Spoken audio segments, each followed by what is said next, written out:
Welcome to Disruption Dialogues Podcast Season 2. Listen to the influential leaders and trailblazers from around the world as they share invaluable insights to navigating the fifth industrial revolution. Hello and welcome to another episode of Disruption Dialogue Season 2. I'm Sarwant Singh, President and Chief Commercial Officer at MarketsandMarkets. Today, I'm in conversation with Stuart Thompson, President, Electrification Service Division at ABB.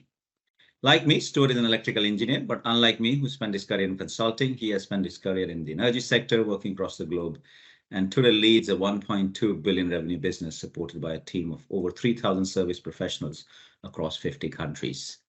Stuart tells me he keeps our lights on. His extensive background includes prior leadership at the Global Product Service Leader for ABB's Electrification and Electrification Distribution Solutions.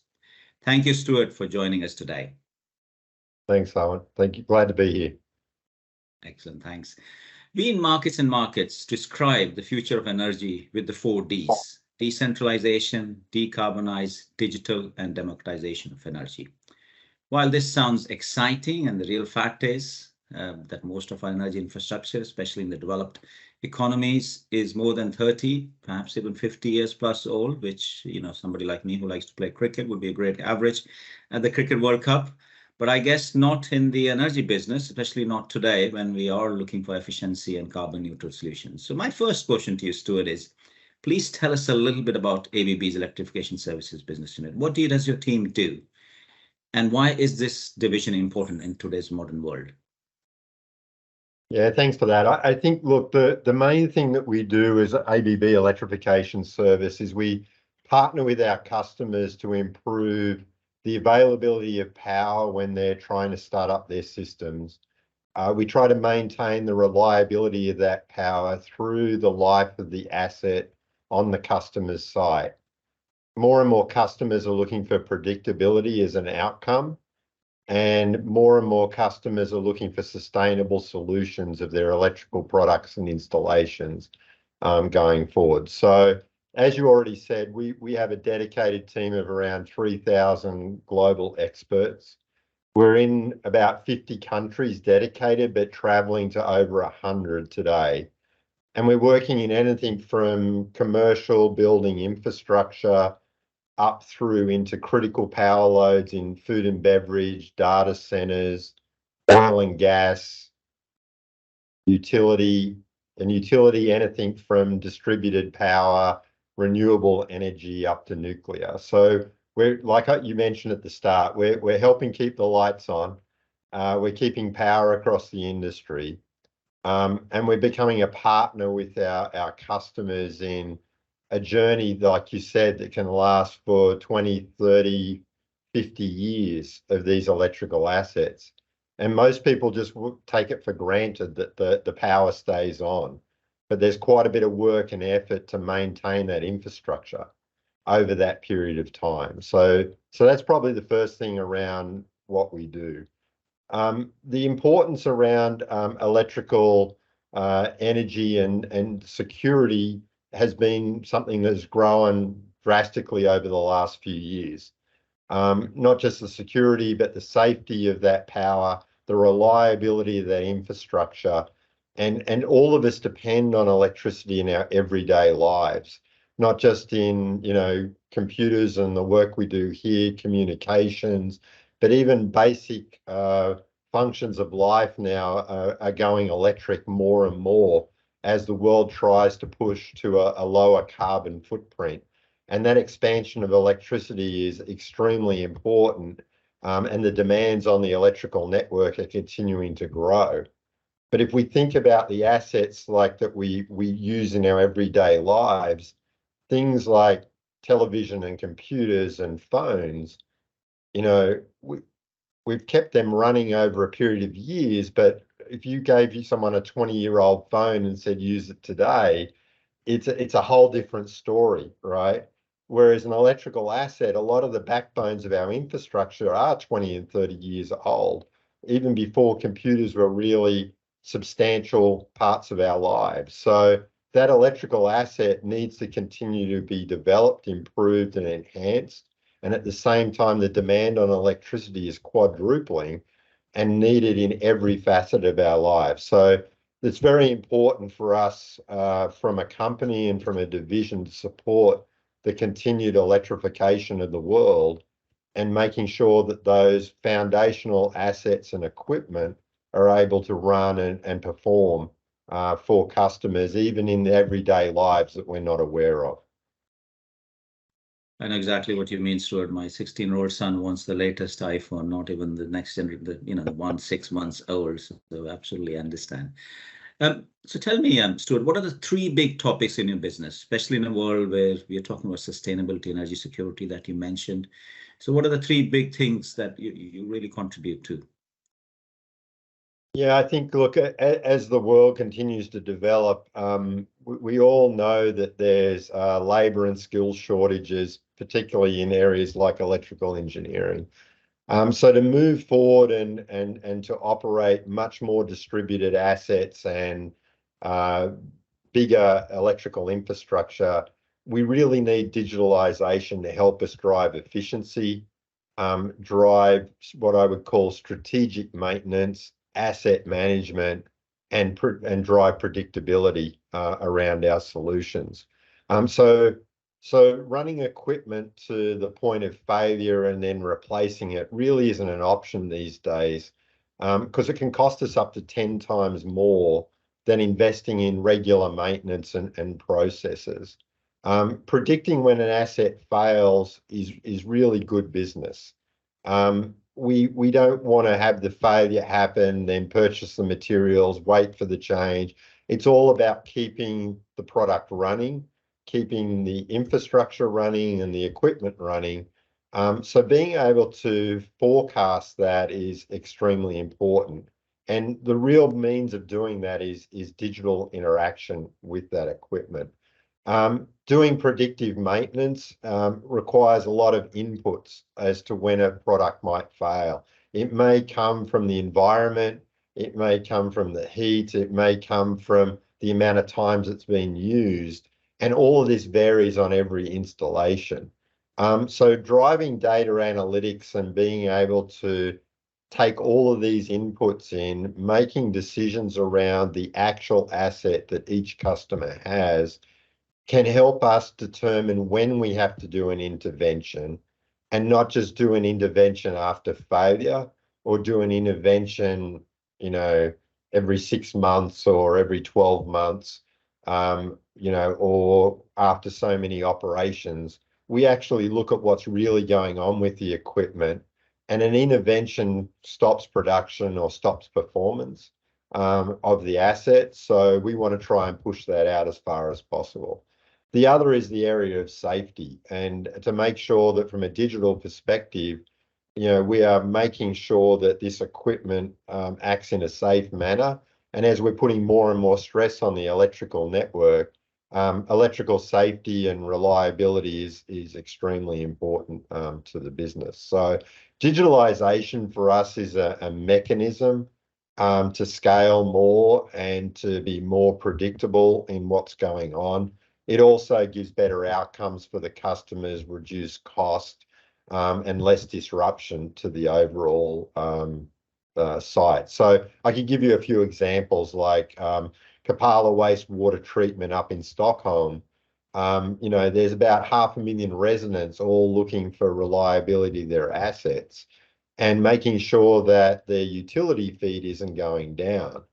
We went and upgraded and retrofitted all digital options across legacy equipment, and we're able to monitor and perform asset management and energy management for the utility in the wastewater side to make sure that all the filtration systems and everything are running appropriately and correctly, but also enables the plant operators to do minor shutdowns in a controlled manner and keep full operations on for the customers in the Stockholm wastewater site. Probably the second area I would say would be modernisation and sustainability of asset. So we want to, in order to drive digitalisation, a lot of the asset that is out there today is good infrastructure. The foundations are good and solid. 50% of electrical equipment are metal cabinets, steel plates, bus bars, etc. But the electromechanical switches start to wear out over time. We can add digital functionality to those. So if we can remove and replace the outdated electromechanical breakers and components and fuses, we can maintain and keep 50% of the asset on the site. We can minimize the downtime, which might be weeks or months in taking out the core infrastructure. And we can keep it down to just the few key items, replace it on an as-need basis and upgrade the equipment going forward. So that enables digital into traditional equipment. It reduces carbon footprint, it reduces downtime, and generally helps customers run a better operation. And I'd say probably the last of the three areas is the shift in moving to capital expenditure to operational expenditure to drive efficiency. We're seeing a lot of stress in the economies around the world at the moment, and people are trying to keep their assets running longer and coming out with new business models. What I would say is the emergence of a as-a-service business model, so that we can do smart servicing, cost-effective. We can build it into the operational expenditure for a customer and deliver outcomes rather than them having to save up for huge capital outlays and huge investments. We can then help bring it in when it's needed, why it's needed, how it's needed, and deliver a more sustainable offering for the customer in the short to medium term. And that's becoming more and more popular, especially in the tougher economic cycles and the geopolitical instability that we see today. Thank you, Stuart. That's very interesting. So I guess that sort of leads me to my next question. And you partially answered that. So we talk a lot about the industrial metaverse, where we think like AR, VR, digital twin, prognostics, everything comes together. But we don't talk so much about the services metaverse. So from what some of the things you just described, is there a services metaverse? Can you tell us a bit more about it? Yeah, I think from you describe it as a service metaverse. Things are having to change as we go forward, and the technology now is moving into a space where we can be very interactive in the field and in the factory and in the centers of excellence around the world. So extended reality and helping field engineers or people at sites or customers interact with the asset and their products and perform functions under guidance and supervision from someone like us as the primary OEM is a real thing today. We can superimpose images on the product using augmented reality. We can start to alarm an engineer as they're walking towards a piece of equipment, whether things are safe or not safe. Wearable devices now are in place that enable this and visualization of actually what's going on the asset. And we can then provide service and support to a local engineer. We can give them guidance. We can give them video support. We can even give them remote assistance on the guidance on using the equipment, and give them video support down to the piece of equipment. It enables us to act much quicker. So we can have someone sitting in one part of the world that is the absolute expert on that equipment. We can have someone at the site in another part of the world. We can translate between languages so that the information is well received and understood. And we can do that in real time through some of these tools. So the technology's really been accelerated, and I'd say COVID was a great enabler for that. It was horrible in a lot of things, but from a technology perspective, we weren't able to travel, we weren't able to move internationally. So it gave us new platforms and tools to develop where we could act remotely and locally at the same time. So digital twins are important for us to develop offerings before we get to site and to operations and test and validate complex installations. Augmented reality helps us guide the engineers at the site and deploy it. And in overall, the speed of operation is improved, the competitiveness, getting equipment up and running a lot quicker, providing lower cost options to solutions is faster as well. So there's a lot of benefits out of this, and bringing the absolute experts to site in real time is possible through the internet, rather than sitting them on an aeroplane, flying them for 10 hours, jet lag recovery, getting to site, getting through safety protocols. We can really get in on the site very, very quickly. So technology is playing a big part in this part of the world and industry. And I think it's going to continue to evolve over time, for sure. Excellent. So really nice to hear that. So you mentioned a lot, and I heard a lot about you managing an aging infrastructure, but we have a lot of new developments in the world of the energy sector, like electric vehicles, electric vehicle infrastructure, including battery storage, grid balancing. Do you also manage, as part of your teams, this new energy infrastructure that is being created? Yeah, the demands on power are significant now with all this new infrastructure that's in place. Stability of the grids to make sure that when the renewables power is in place, when we need it and want it, has required a lot of battery energy storage in the network. So when the wind's not blowing and the sun's not shining, the power is still available. And while it is blowing and shining, the power is being stored and generated. But a lot of the keys around this new infrastructure, again, is the availability and reliability of that power. And so providing support around things like battery energy storage, it's not so much about the battery chemistries and the battery products themselves. It's more about the software and how you manage the load shedding and the loading and the unloading of the battery storage, the arbitrage between electricity prices to give you the most cost-effective support from the battery energy storage, and the monitoring of the battery asset. And we see this also in electric vehicle charging. The frustration of when you go to a site and you get to a charger and it doesn't actually work, or it's not available. The infrastructure needs to be relatively low cost. It needs to be communicating. And in order for us to maximize the uptime, we can't send engineers out hundreds of kilometers down roads just to check if the battery charge is operating or not. We need self-diagnosis and communication back.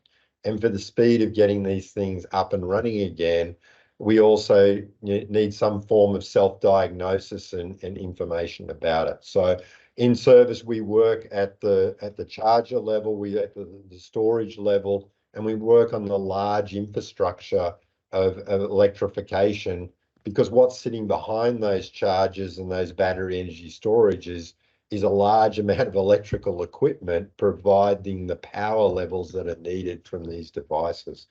So it's not just about the devices themselves, it's also about the power needed behind them and the balance of the grid and the infrastructure behind it.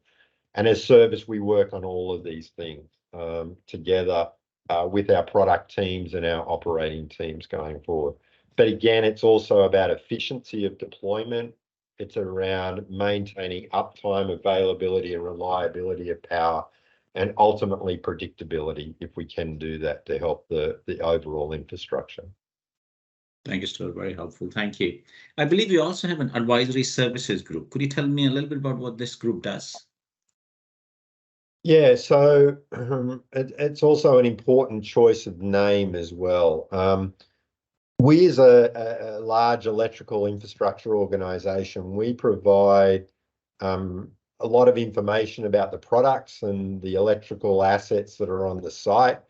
And traditionally, most OEMs would just say, oh, the breaker's reached 85% of its life. You'll need to do something. For a lot of customers, they're not electrical experts. They manage a process, they manage a data center, they manage an oil and gas field, but they just want the power to be there and available. And for us to turn around and just say, the product's wearing out or you need to do something, doesn't really help in the decision-making process. It's understanding, is this the most critical part of my infrastructure?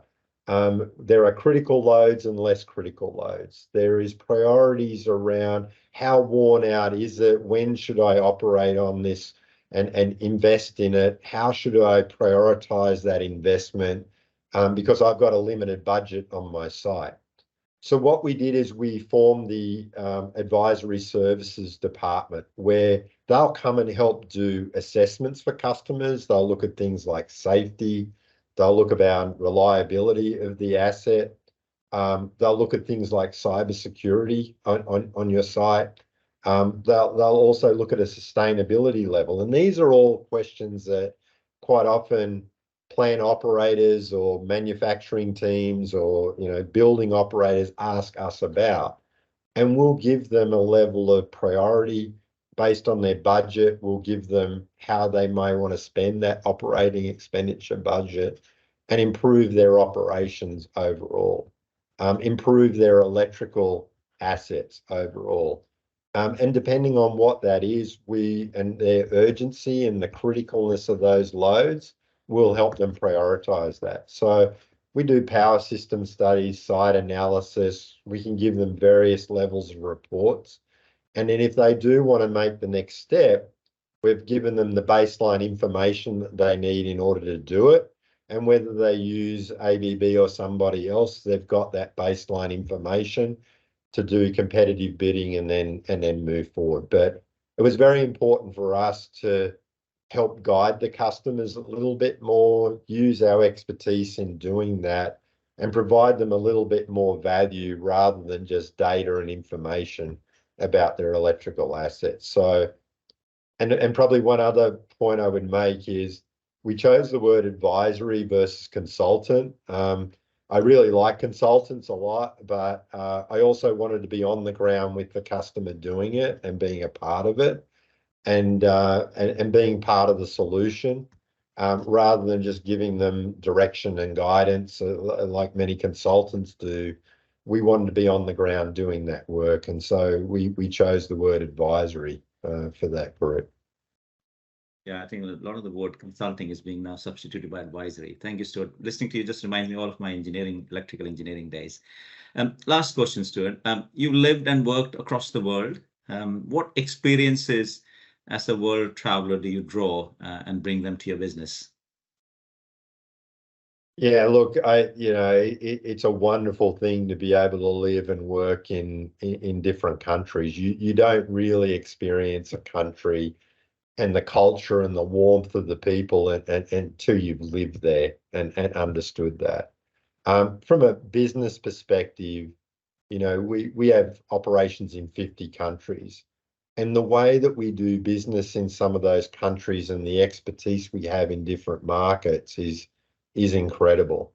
The skills we have in Singapore versus India versus the US, there's great skills being brought up. There's developments around different ways of applying electrical assets, and leveraging that across the countries is really part of our strength. We really have a network of 50 countries.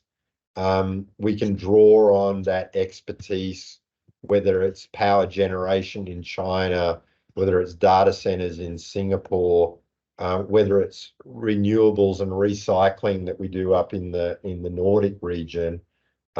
All of these different skill bases and capabilities are one of the strengths of ABB and the way we can leverage it. And you see that living in these markets, everybody's got a proud story within their own market of success.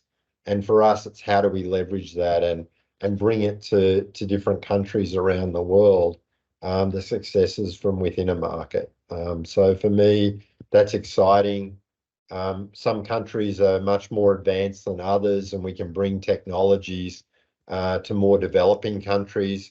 But we've seen some very simple, innovative solutions in developing markets that we can then apply to advanced markets as well.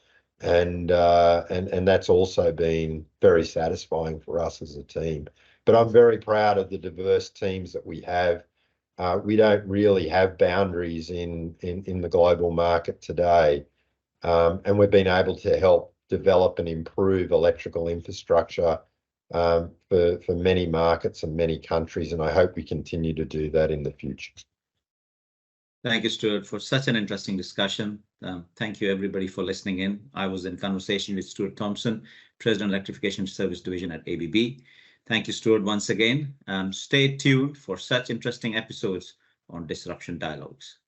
Thanks for tuning in. If you want to know how you can navigate and thrive in this disruptive era, subscribe to Disruption Dialogues on your go-to podcast channels and stay tuned for more interesting episodes.